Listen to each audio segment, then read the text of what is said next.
Alecita, bien, pues hoy vamos a ver 3 temas.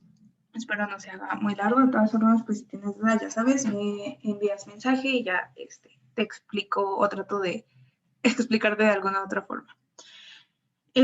Bien, vamos a iniciar con los inhibidores de la enzima convertidora de angiotensina, que van a ser mejor conocidos como IECA o IECAS, dependiendo si estamos hablando de más de uno.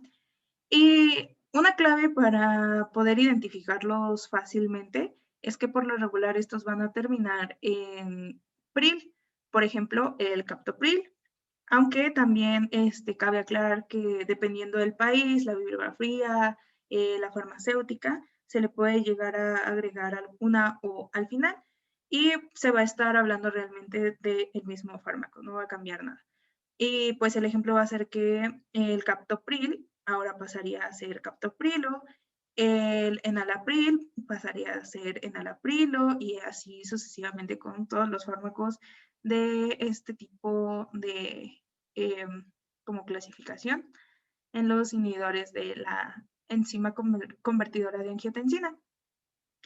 Bien, ahora sí, centrándonos más en ellos, vamos a ver que estos fármacos son considerados como un gran avance en el tratamiento de la hipertensión arterial y también en la insuficiencia cardíaca congestiva. E incluso pues se les llega a considerar como los mejores fármacos para el tratamiento de estas patologías, ya que como se mencionó antes, pues van a tener una acción muy efectiva.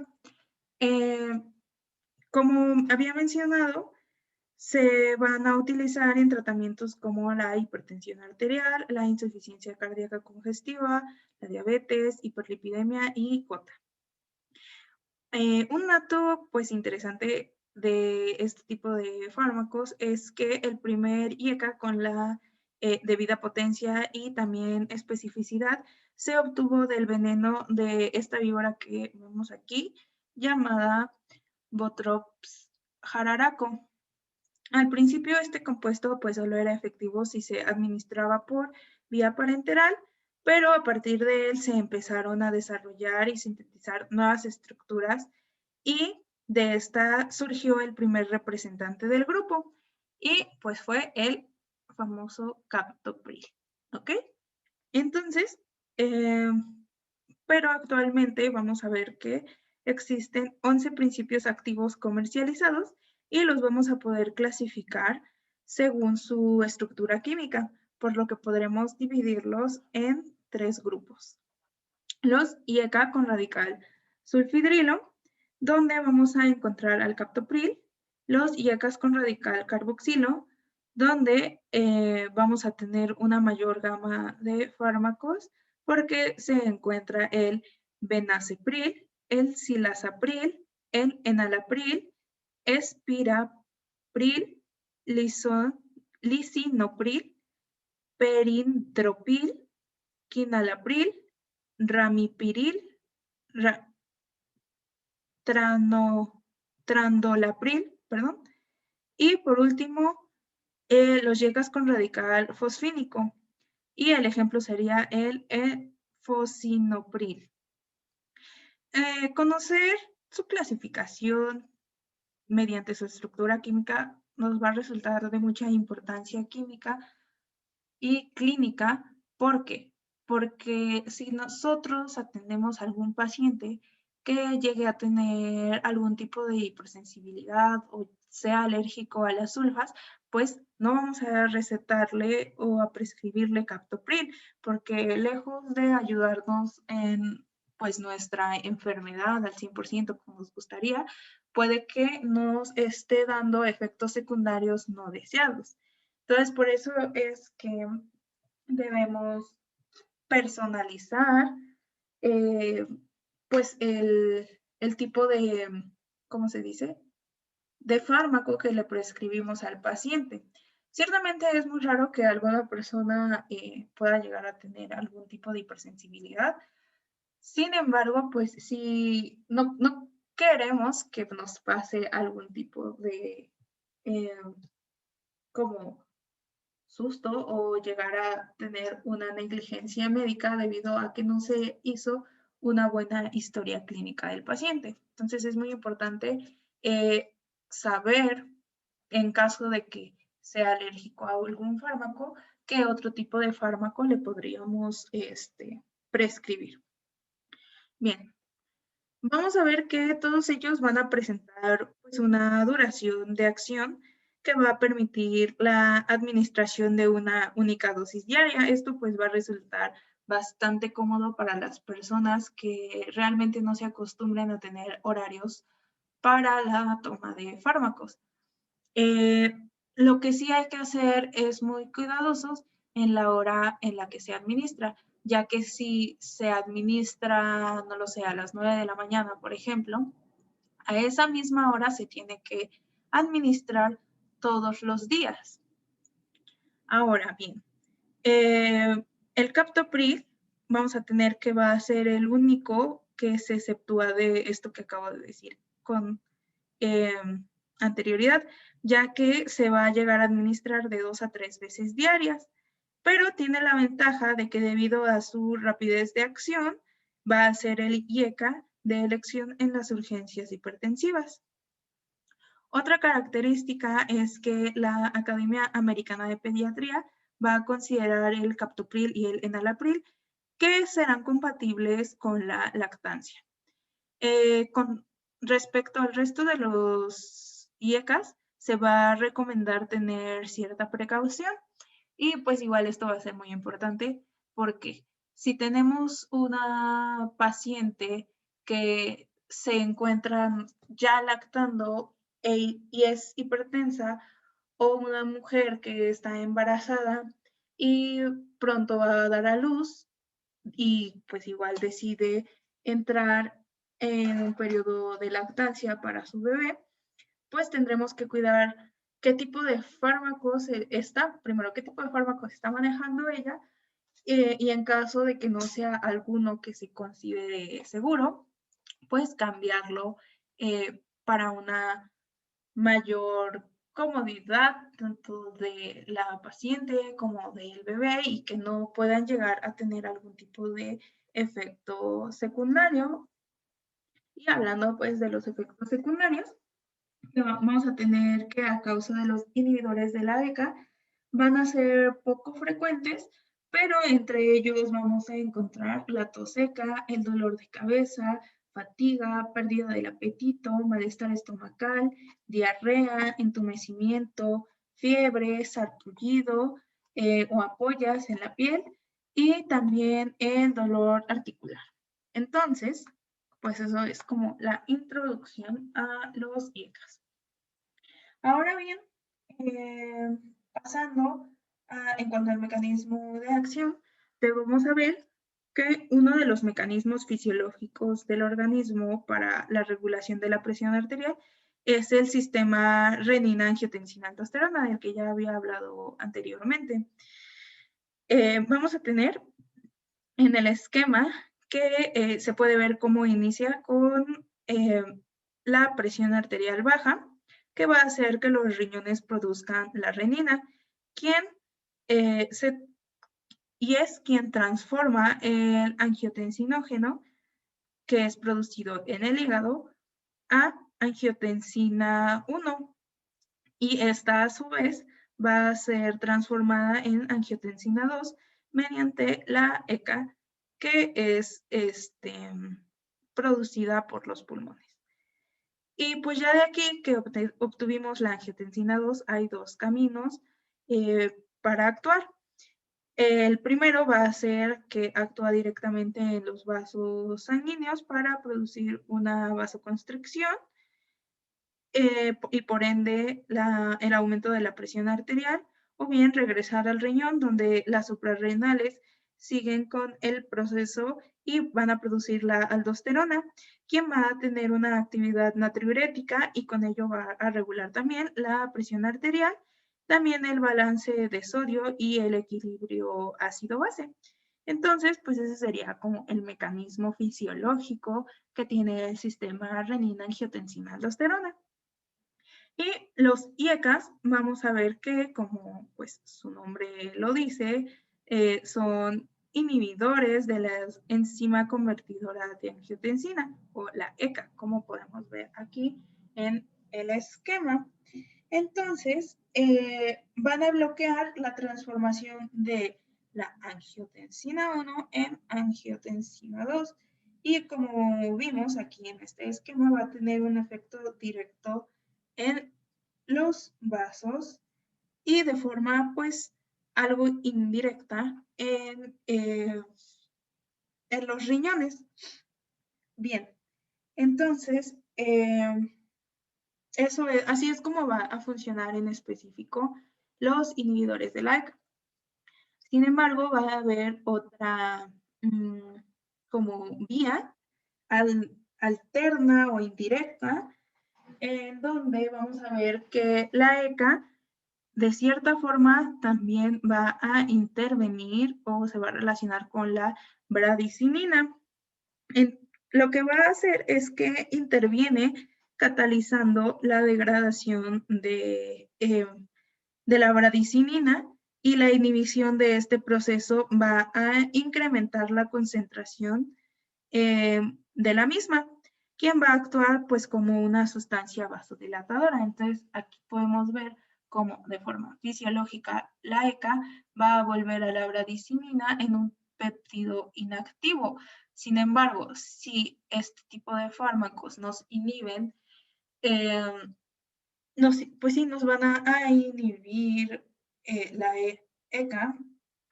Lo único que vamos a tener es que no se inactive y vamos a empezar a ver, un incremento en la misma. Entonces, va a existir una disminución en la presión debido pues a la inhibición indirecta de la ECA y también por el aumento de la bradicinina. Entonces, eso sería en cuanto a los mecanismos de acción que van a presentar estos fármacos. También cabe aclarar que la mayoría de los IECA van a ser de naturaleza hidrofílica, por lo que se van a eliminar predominantemente por la vía renal.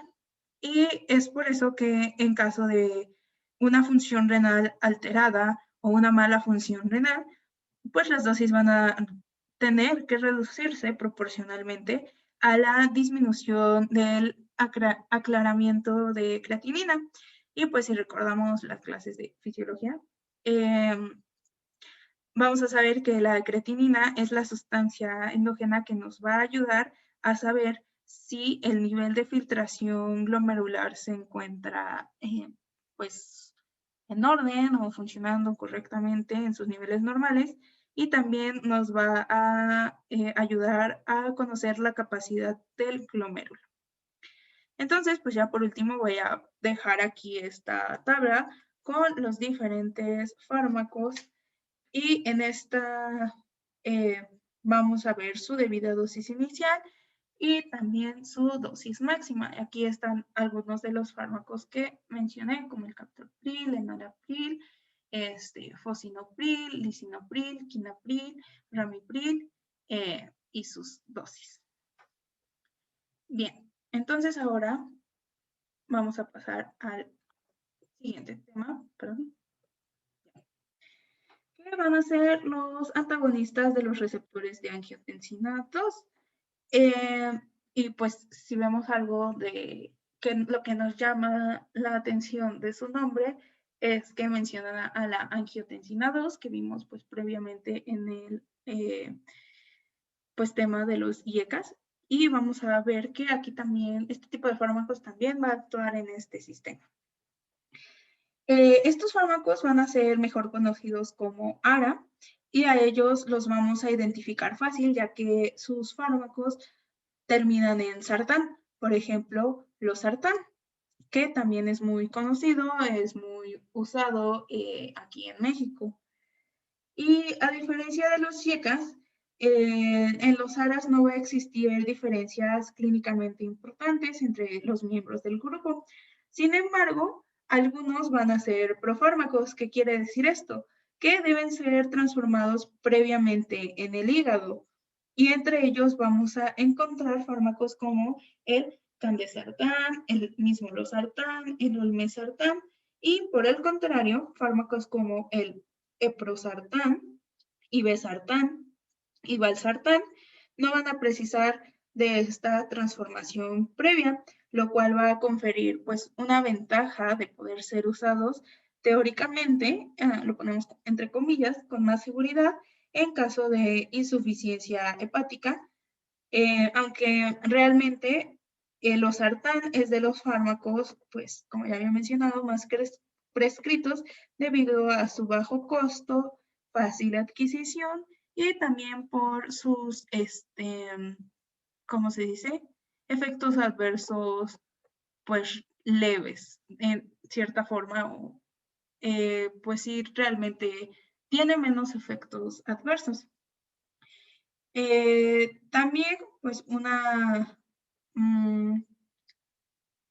aspecto importante de saber qué fármacos van a ser profármacos y cuáles no van a ser profármacos es saber cuáles vamos a poder prescribir a nuestros pacientes, ¿no? Por ejemplo, si tenemos un paciente que es hipertenso, pero también tiene fallo en el hígado o, no lo sé, tiene cirrosis hepática, pues lejos de hacer un bien o tal vez no, sí se logra que se disminuya la hipertensión arterial, pero dañamos al hígado de paso o no llega a cumplir toda su función esperada este fármaco, pues no vamos a tener la función que nosotros esperábamos y no vamos a tener un beneficio al 100%.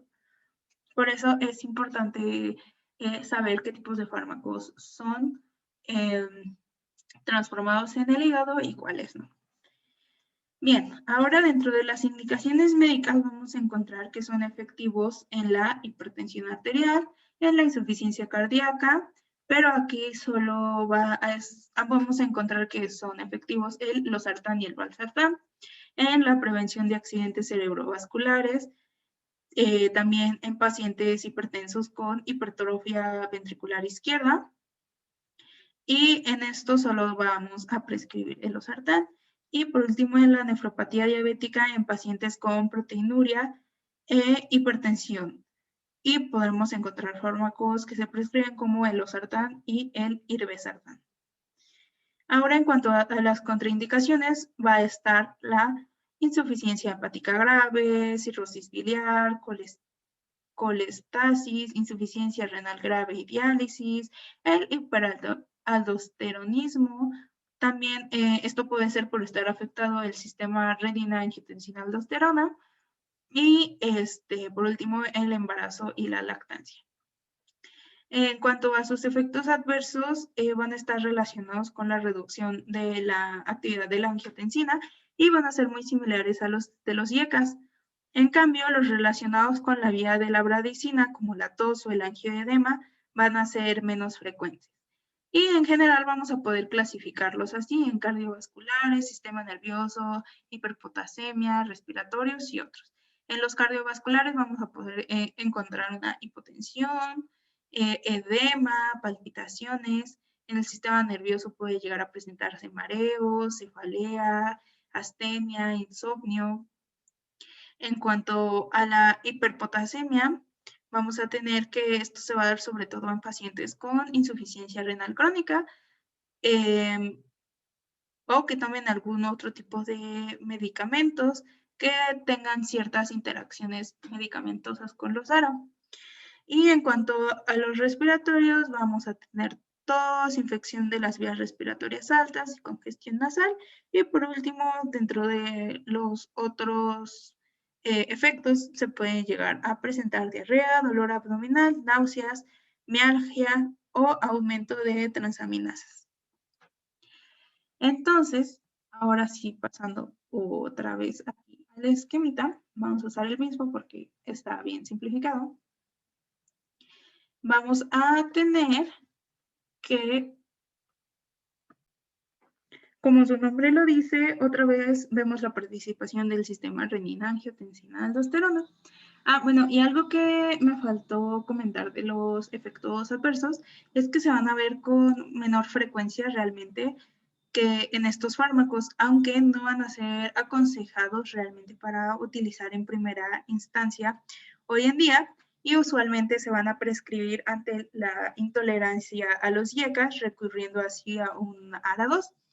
Aunque, pues, si nos vamos a las guías de práctica clínica, todavía hay evidencias que nos dicen que no importa cuál se prescriba siempre y cuando no se combine. No puedes combinar o prescribir al mismo tiempo un IECA y un ARA. No puedes mandarle a tu paciente un losartán y un enalapril porque no tiene una buena función conjunta e incluso pueden llegar a ser nocivos para la salud. También una característica de estos fármacos, tanto los IECAs como los ARAs, es que suelen prescribirse, y las guías de práctica clínica lo mencionan, que en primera instancia se van a mandar junto con un diurético, que como ya habíamos revisado en cuanto a los diuréticos, pues esto sí nos va a hacer un sinergismo. Entonces, así como resumen, combinar un IECA con un ARA, no, nunca, no lo vayas a hacer. Pero combinar un IECA con un diurético si se puede, o un ARA con un diurético también va a ser totalmente válido. ¿Ok?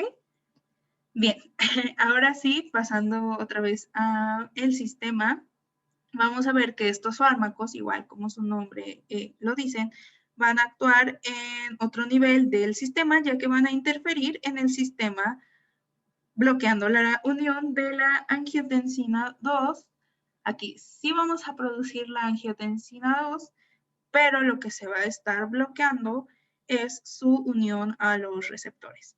Entonces, no se va a unir, no va a pasar por estas vías, ya que no se va a unir a sus receptores. ¿Ok?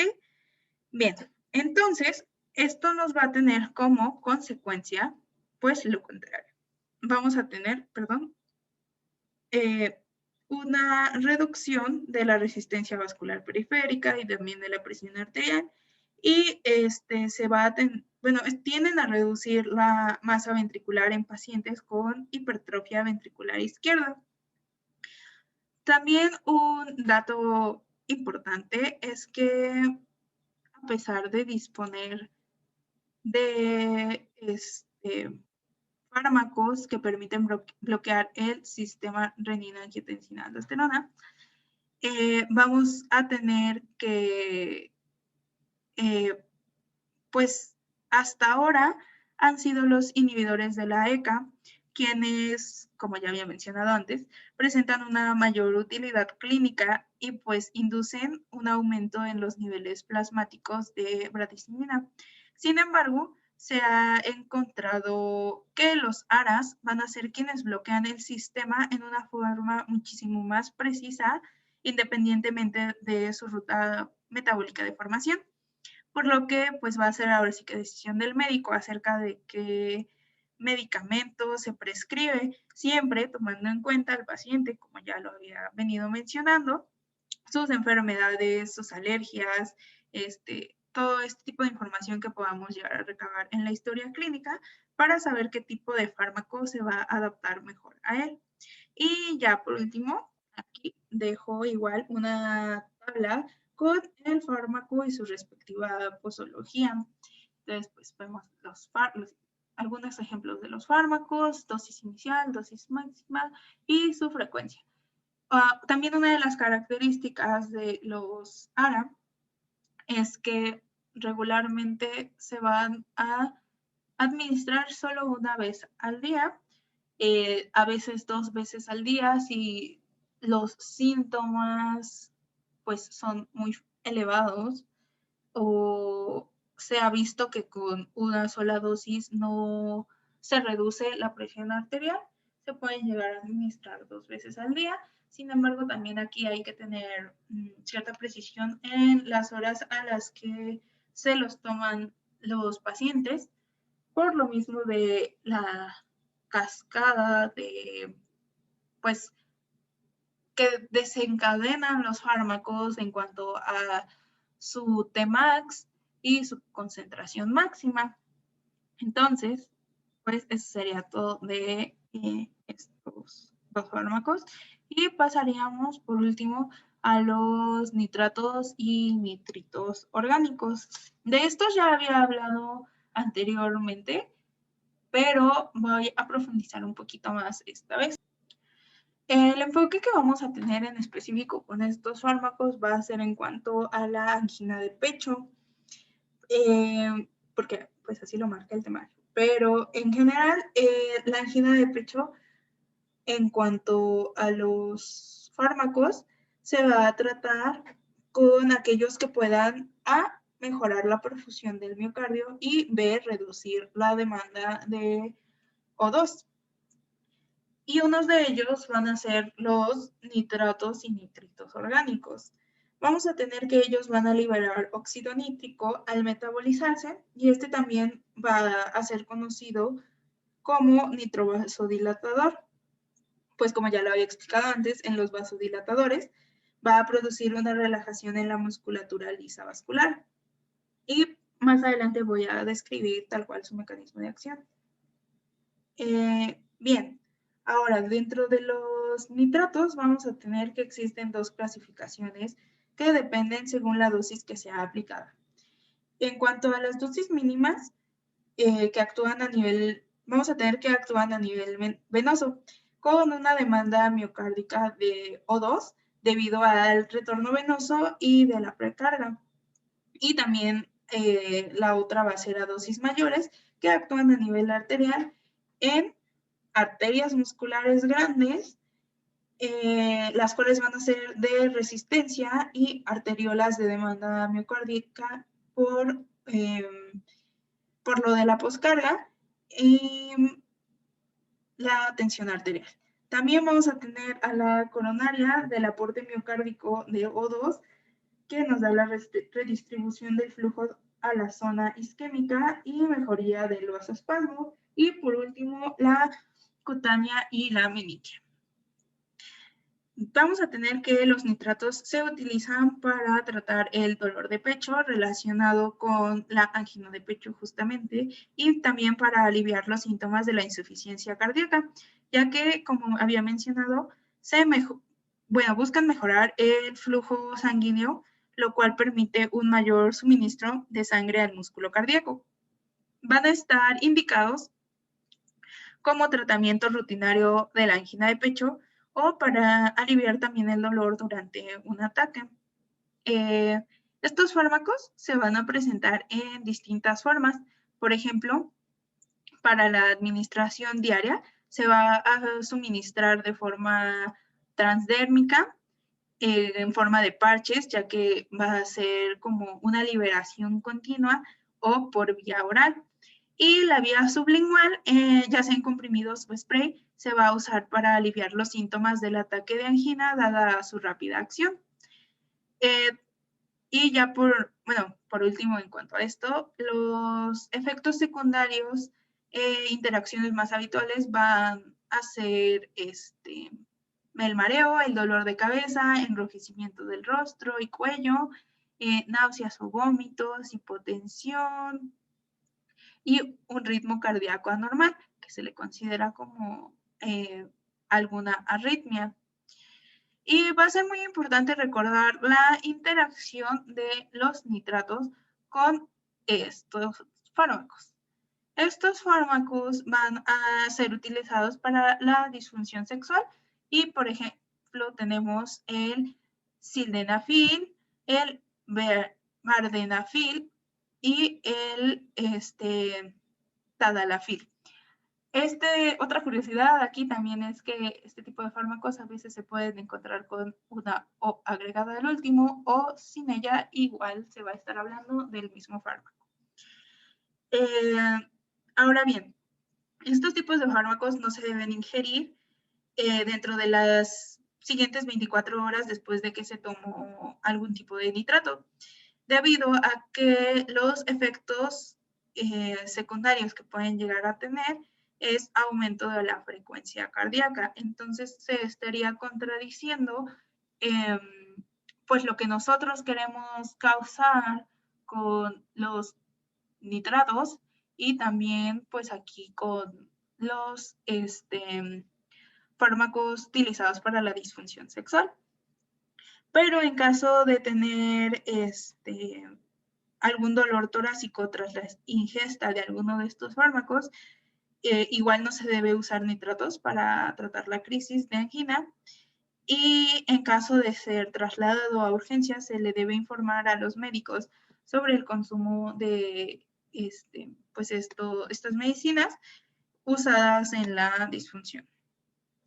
Y ya por último, enfocándonos en cuanto a la angina de pecho exclusivamente, se puede clasificar a los fármacos como de primera línea, a los beta bloqueantes, que ya habíamos visto, bloqueantes de los canales de calcio, que también ya habíamos visto, y ahora a los nitratos de acción corta. Y de segunda línea a los nitratos de acción prolongada, la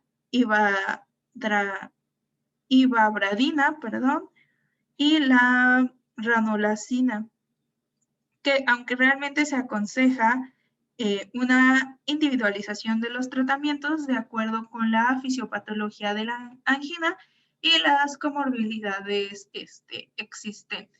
Entonces, pues como lo había mencionado desde los temas pasados, es muy importante que se individualice siempre el tratamiento que le vamos a prescribir a nuestro paciente.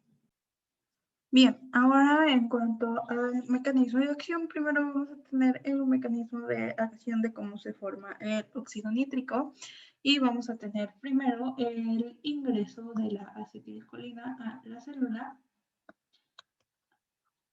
Acetilcolina. Y esta lo que nos va a provocar es la liberación del calcio. Este calcio va a salir y lo que va a producir es que se una a la calmodulina. A este complejo se le va a llamar calmodulina cálcica y a su vez va a activar la sintasa nítrica. Esta se va a encontrar en una forma inactiva, pero una vez que se activa va a catalizar la arginina más agua y nos va a dar dos productos. Nos va a dar dos productos. Uno va a ser el acetileno y el otro va a ser el óxido nítrico. El óxido nítrico se va a difundir en las células musculares que tenga más cercanas y va a producir una relajación muscular. A su vez, vamos a ver ahora cómo es que funcionan los fármacos y para esto hay que aclarar que el fármaco puede funcionar de dos formas. Puede, ahora sí como tener dos vías y una de ellas va a ser que en lugar de liberarse dentro de la célula, como lo voy a explicar ahorita, se liberen en el torrente sanguíneo. El fármaco aquí libera el óxido nítrico en el torrente sanguíneo y en el torrente sanguíneo va a viajar hasta entrar en la célula muscular. Y la otra forma es la que mencionaba al principio, es que el fármaco va a atravesar la membrana de la célula y va a liberar el óxido nítrico. Entonces entra de esta forma RNO2, por si no se entiende muy bien el dibujo. Y lo que va a hacer es que se libere el óxido nítrico. Ahí, por acá. Vamos a poner el óxido nítrico aquí, en este azul. Óxido nítrico. ¿Ok? Entonces, ya que quedó claro que puede ser tanto por vía que el fármaco atraviese la membrana de la célula o que se libere en el torrente sanguíneo, como el nitroprusiato de sodio, que también ya mencionábamos anteriormente, pues lo siguiente va a ser totalmente igual, independientemente del fármaco que se administre. El óxido nítrico lo que va a producir es que la guanilciclasa, guanilato ciclasa, como ustedes la conozcan, pase a guanilciclasa activa. Una vez que la guanilciclasa está activa, ahora sí lo que nos va a ayudar es a convertir GTP en GMP cíclico. Y este GMP cíclico, a su vez, va a convertir la cadena ligera de miosina fosforilada en una simple cadena ligera de miosina, lo cual pues ya nos va a llevar a una relajación muscular. Y eso es todo. Ese sería el mecanismo de acción, primero, de cómo obtenemos óxido nítrico de forma fisiológica. Y la segunda va a ser cómo obtenemos el óxido nítrico cuando viene de fármacos. Entonces, pues espero le hayas entendido y si tienes alguna duda, pues ya me avisas. Bye.